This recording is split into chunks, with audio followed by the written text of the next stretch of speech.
कुठेही पार्टीला जाणार असाल किंवा लग्न समारंभाला जाणार असाल आणि जर तुमच्याकडे वेळ नसेल तर तुम्ही ही रेमेडी नक्की ट्राय करू शकता।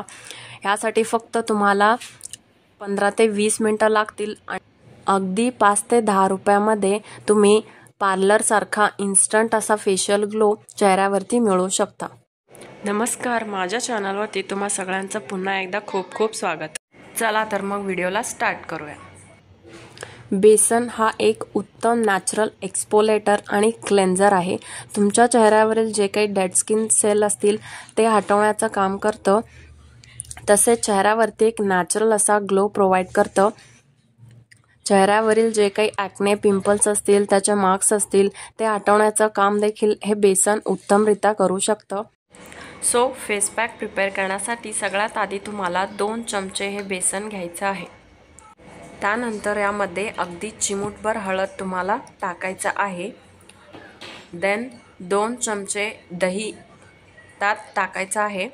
मग त्यानंतर 1 चमच हे गुलाबजल तुम्हाला यामध्ये ॲड करायचं आहे।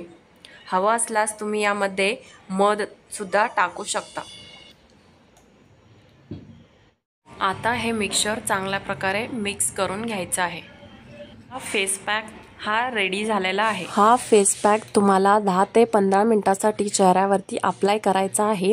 त्यानंतर अगदी हलक्या हाताने मसाज करून तुम्हाला हा फेस पॅक वॉश करून घ्यायचा आहे।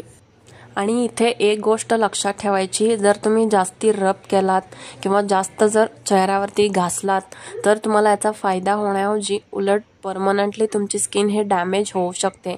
कारण स्क्रबिंग हे जास्त प्रमाणात बिलकुलच करायचं नसतं। जर तुम्ही खूप जास्त प्रमाणात जर स्क्रबिंग केलात तर जी काही तुमची स्किनची जी काही सेल मेकॅनिझम असेल ते पूर्णपणे डिस्ट्रॉय होईल आणि परमनंटली तुमची स्किन हे ड्राय आणि डॅमेज्ड होईल। सो इन्स्टंट ब्राईट आणि ग्लोईंग स्किनसाठी ही रेमेडी नक्की ट्राय करून बघा आणि खाली मला कॉमेंट सेक्शनमध्ये कळवा की तुम्हाला हा व्हिडिओ कसा वाटला ते। व्हिडिओ आवडला असेल तर लाईक करा, सगळ्यांसोबत शेअर करा आणि माझ्या चॅनलला सबस्क्राईब करा।